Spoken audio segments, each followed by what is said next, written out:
Yes. Salam alaikum.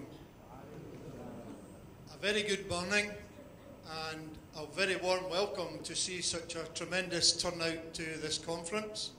It's very reassuring when I travel around the world to see the response that we're getting these days to facilities management and its understanding. I'd like to say a few thank yous. First of all, to our distinguished interesting comments around climate change and how that is a very much a part of what we have to try and deal with within the facilities management world. I'd like to thank Pavi for this very kind invitation for me to come here, and I'd like to thank all of you, because if you hadn't turned up, I wouldn't have the opportunity to visit your wonderful country again, which I very much enjoy every time I get the opportunity. I was asked to talk for 15 minutes, and for those of you that know me, that's quite a challenge for me to talk for 15 minutes.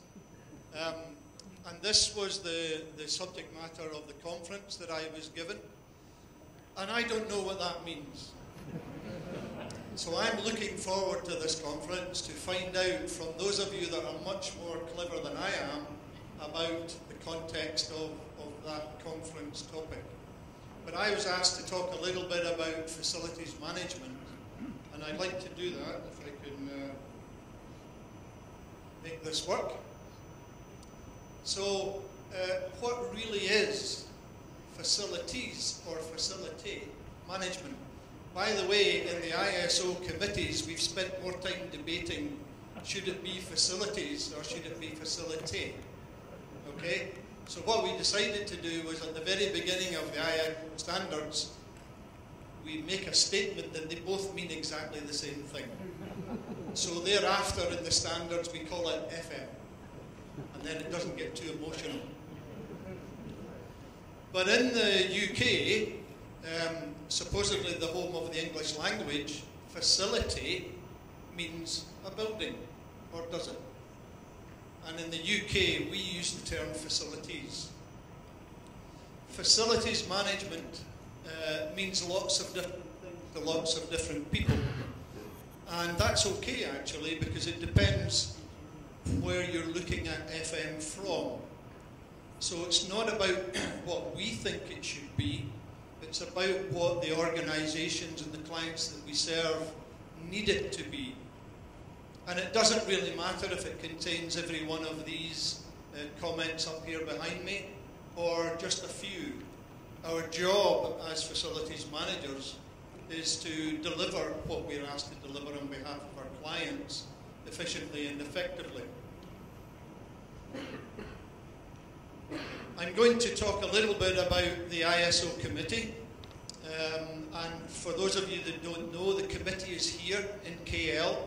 And for the next 3 days this week, we're meeting here to do some of our work in terms of creating the standards I'm going to talk a little bit about in a moment.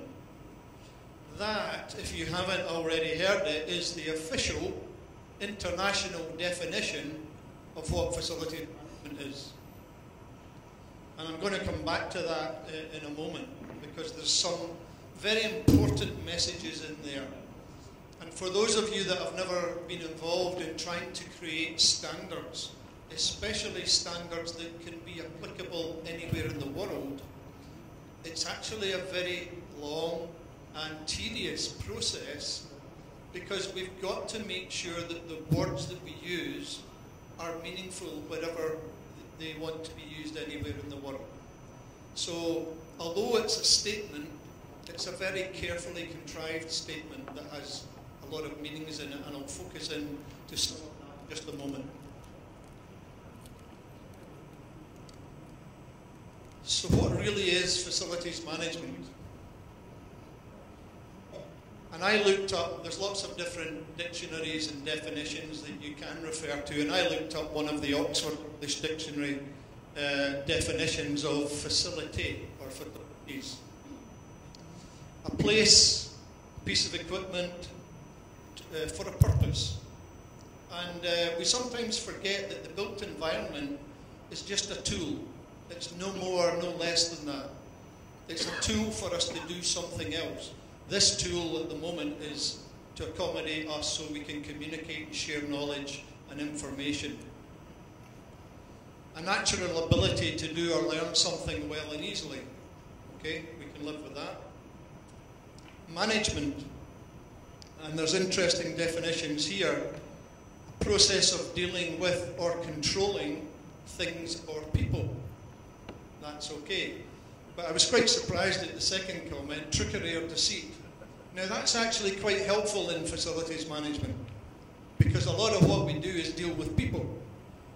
And I'm going to come back to that in a moment. So I'm not sure there should be deceit, but now and again we do play the odd trick with our clients and customers perhaps. I believe facilities management, and I've always believed this, I believe it's fundamentally three things. It's certainly assets, but it's the informed procurement of assets. It's about assets that are fit for purpose, not what we think is the best asset, but what's the most appropriate asset for the clients and the organisations that we serve. It's about the management of that asset, the maintenance of that asset, the operation of that asset, the continuity of that asset if it's important to the organisation. But we're talking about furniture, we're talking about air conditioning, lighting, we're talking about buildings. So fundamentally, part of our job is all about assets in its broadest sense. The second thing I think facilities management is about value. Value for money, not cost. Cost is almost always the first thing that we are given by our clients and our customers to manage and to reduce. I believe our job is to give value for money. I believe our job is to help our clients and our customers recognise that cost is relative to standards. So if you want to buy a very important piece of furniture, that it comes from a non-sustainable wood source, it's going to cost you a little bit more than a piece of plastic with a glass top. Whatever is appropriate for the organisation is how we should ensure that there's value for money. Flippant example, but that's really what value is about. The value is also about the value of creating a working environment that people will be more productive in. The value is also about procuring space, flexible, not just for the needs of today, but the needs of tomorrow. And the one thing in business that's certain is the needs of tomorrow will be different than the needs of today for lots of different reasons. The third thing I think facilities management is all about is about people. It's always the third thing on any list that I ever see about describing what facilities management is. And it should always, in my belief, should be the first thing. It should be at the top of the list.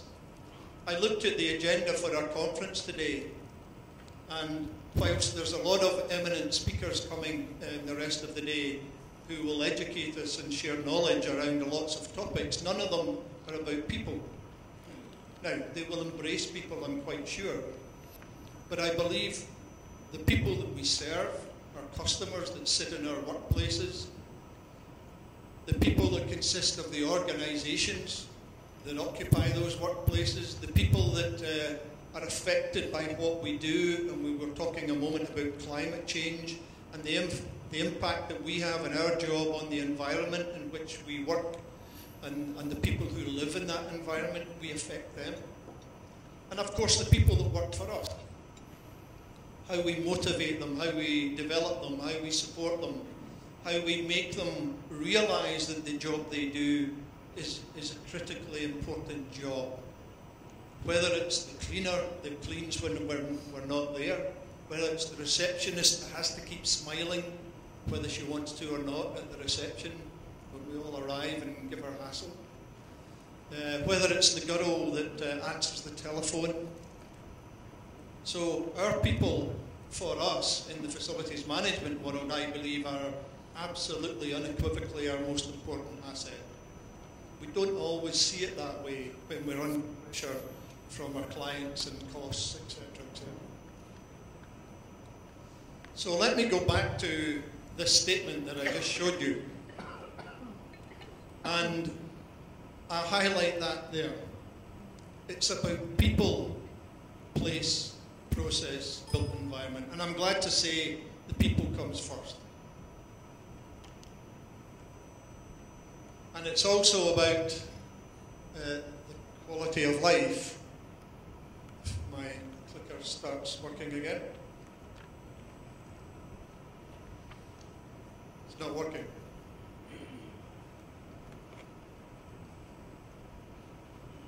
Okay, the quality of your life again, and the people and the productivity that comes with it.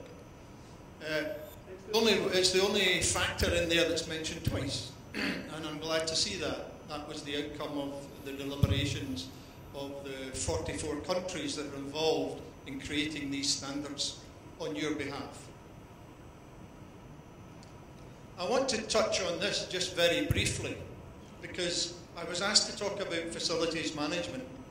I've been involved in facilities management since the mid-80s.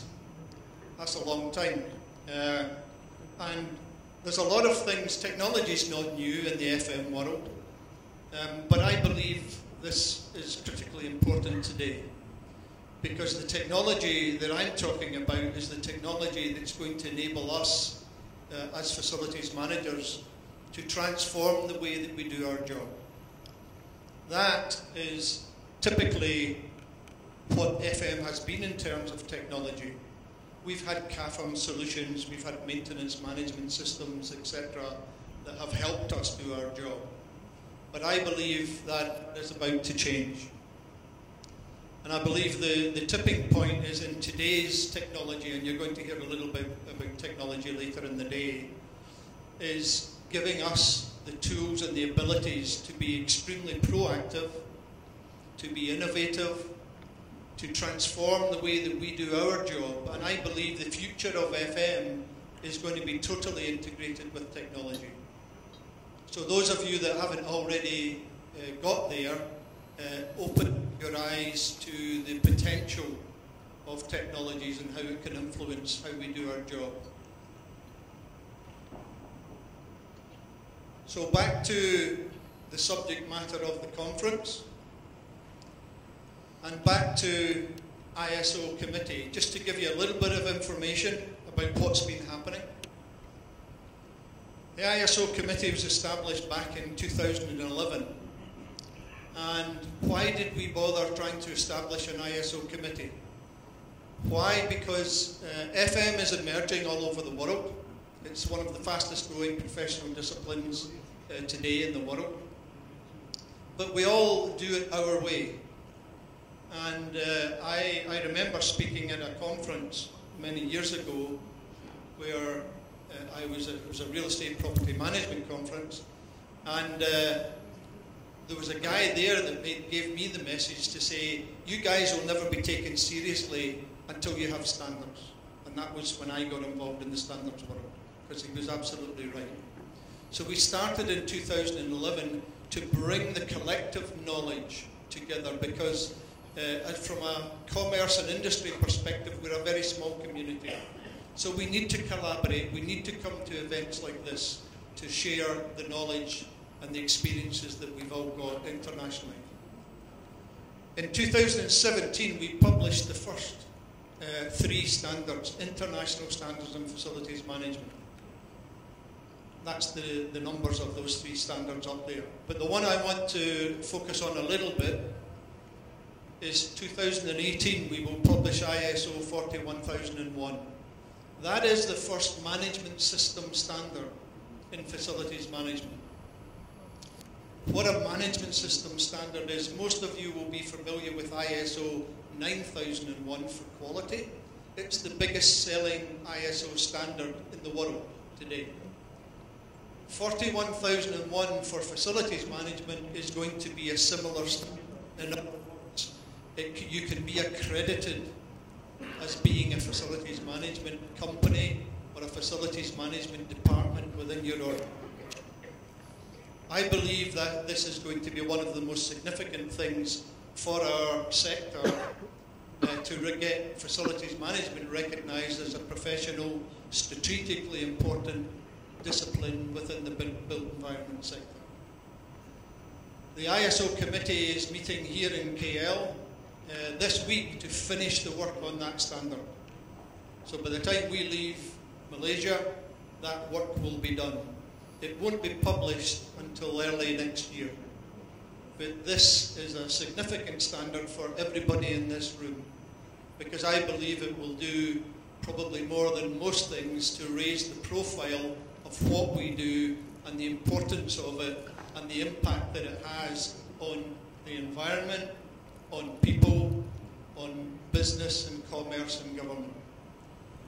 So watch out to 1001. Thank you for listening. I've been holding this microphone, and when I was handed it earlier on today, I was told if I've got a microphone in my hand, then I have to do a song. So, depending on the applause that I get, I may enter into some song or not, but maybe not. So, thank you very much.